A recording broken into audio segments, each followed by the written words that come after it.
Used to be a program, part of TSA.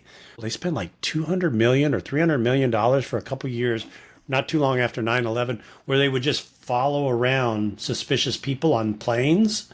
Hmm. Never prosecuted anybody. That one finally got shut down, apparently. I think it's also interesting that you brought up Homeland Security. I think it's kind of an interesting, like, government growth type topic because for a long Mm-hmm. time there was no Department of Homeland Security. So the country existed just fine with all kinds of different law enforcement and all kinds of different military things. If I remember correctly, was basically created to be like a clearinghouse for information so that all these disparate groups could sort of be better organized and go through one spot and communicate with each other.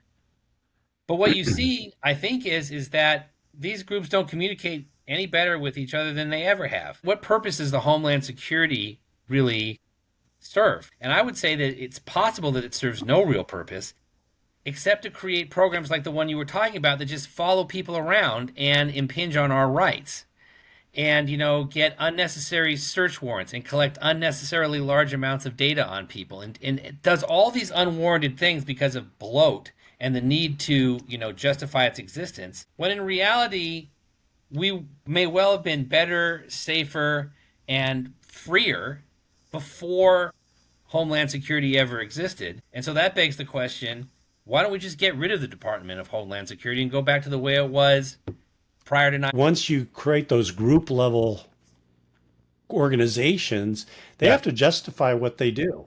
Yeah. Yeah. And they will do anything to justify their existence, right? One way could be having this sort of organizational layer, or another one is somehow really truly incent all those organizations to just simply work better together. As far as like the cooperation aspect of it goes, you're all in the same government. So for God's sakes, cooperate with each other.